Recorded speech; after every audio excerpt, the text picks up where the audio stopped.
à tous, ravi de vous retrouver sur 8 Mont Blanc pour cette nouvelle année. Au nom de toute l'équipe, je vous présente nos meilleurs vœux pour 2017, une année pleine d'actualités en Savoie-Mont-Blanc.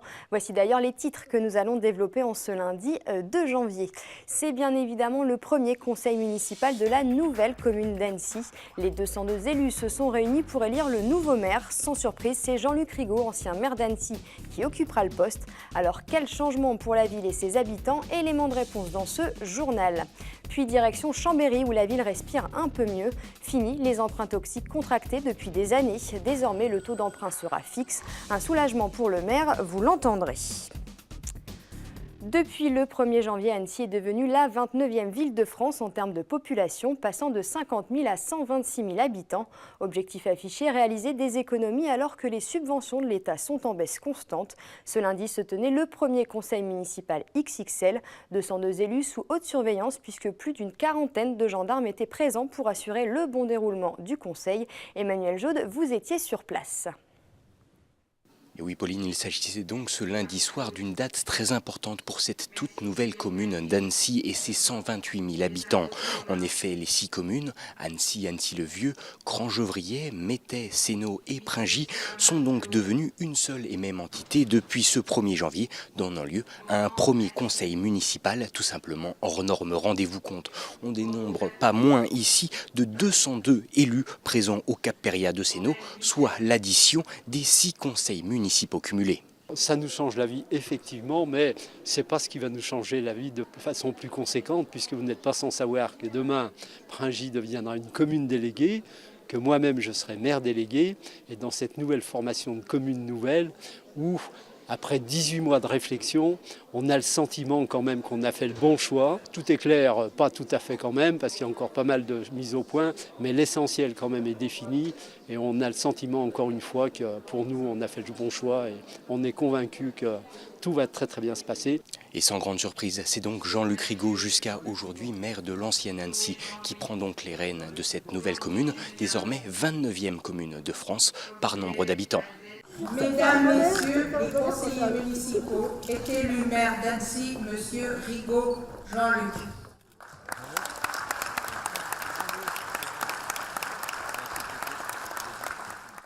Et malgré les élections de ce lundi soir des différentes commissions, les 202 élus resteront en poste jusqu'aux prochains scrutins municipaux en 2020 où les élections permettront de réduire le nombre d'élus à 59 membres.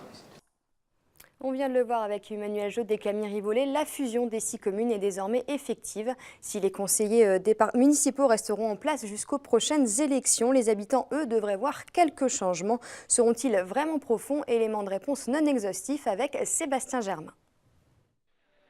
Principal enseignement de cette fusion, les 126 000 habitants de la commune nouvelle d'Annecy ne devraient pas trop subir de changements dans leur vie quotidienne.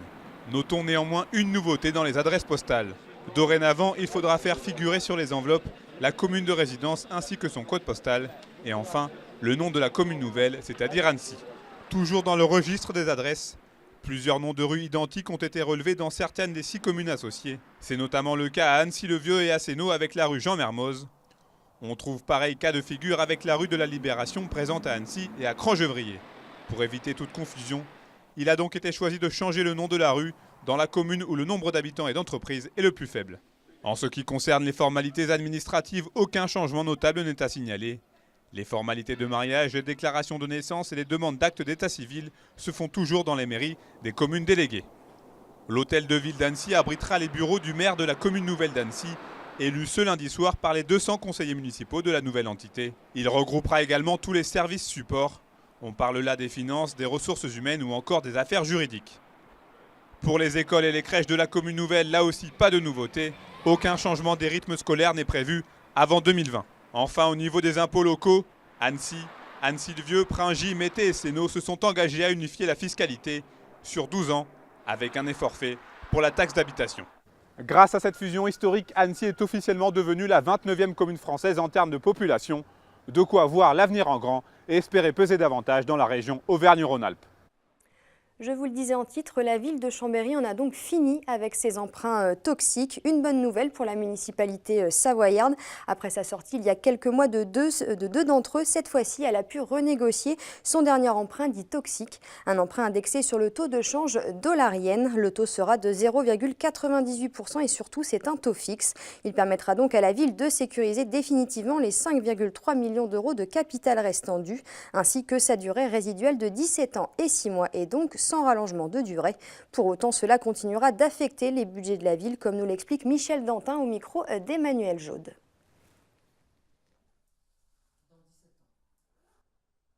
Je ne considère pas ça comme un cadeau. Je considère la sortie des prêts toxiques de la ville de Chambéry comme la fin d'un spectre infernal qui reposait sur notre tête. Parce qu'il n'y a pas de cadeau dans cette affaire-là. Si nous réussissons à sortir des prêts toxiques, c'est parce que nous avons réussi une négociation avec les banques pour refaire des prêts à meilleures conditions qui permettent d'avoir une prévisibilité et un risque moins élevé. Nous sortons de prêts dont le taux a pu aller jusqu'à près de 23%. Et nous réempruntons avec des taux qui varient entre 1,56 et 0,98, suivant la banque auquel nous avons fait le nouveau prêt. J'ai demandé au service de préparer le budget 2017 sur une base d'une baisse des crédits de 9%.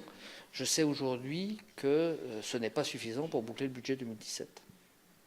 Donc nous allons devoir, début janvier, rendre des arbitrages douloureux qui iront sans doute jusqu'à l'abandon de certaines prestations qui sont aujourd'hui faites par la ville. Nous n'avons pas la capacité financière pour les faire. Le budget fait 98 millions. Au moment où je vous parle, il me manque 2 700 000 pour boucler le budget de 2017. La pollution dans la vallée de l'Arve n'en finit pas. Plus de 155 000 habitants vivent avec un nuage de pollution au-dessus de la tête, et ce depuis maintenant 34 jours. Un épisode exceptionnel pour la vallée, malgré les mesures prises par le préfet de Haute-Savoie. Le plan de protection de l'atmosphère sera revu courant 2017. Les phases d'évaluation avec les différents acteurs sont en cours. Ils s'orientent notamment sur un zonage plus précis concernant l'application de ce PPA. C'est une triste nouvelle en ce début d'année, on l'a appris cet après-midi. Jean Vuarnet, champion olympique de ski, créateur de la fameuse marque de lunettes et fondateur de la station d'Avoria, est décédé à l'âge de 83 ans des suites d'un accident vasculaire cérébral. C'est durant les Jeux olympiques de 1960 en Californie que le monde entier découvre ce skieur et sa fameuse position de l'œuf pour la recherche de vitesse. Dans les années 60, on lui propose de prendre en main un projet colossal, celui de créer une station. Naîtra alors Avoria et les Portes du Soleil, l'un des plus grands domaines skiables au monde avec 650 km de pistes. Christian Monteil, le président du département de la Haute-Savoie, a réagi à cette disparition. Le monde du ski et de la montagne perd aujourd'hui une grande figure emblématique.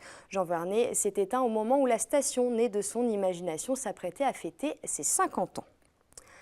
On termine ce journal avec des images plus réjouissantes. Comme chaque année, la ville d'Antille-sur-Léman organise sa baignade traditionnelle du 31. Une vingtaine de personnes a pu profiter d'un bain dans le Léman, dans une eau à seulement 8 degrés, histoire de remettre les compteurs à zéro pour cette année 2017. Les images sont signées Evian TV. C'est la fin de cette édition. Merci à tous de l'avoir suivi. Juste après, retrouver l'invité de la rédaction. Fanette de Buisson reçoit Antoine Fadika, délégué national CGT des remontées mécaniques. Il sera question du début de saison difficile pour les saisonniers. N'oubliez pas non plus notre site internet 8montblanc.fr. Passez une très belle soirée et à demain pour encore plus d'actu en Savoie-Mont-Blanc.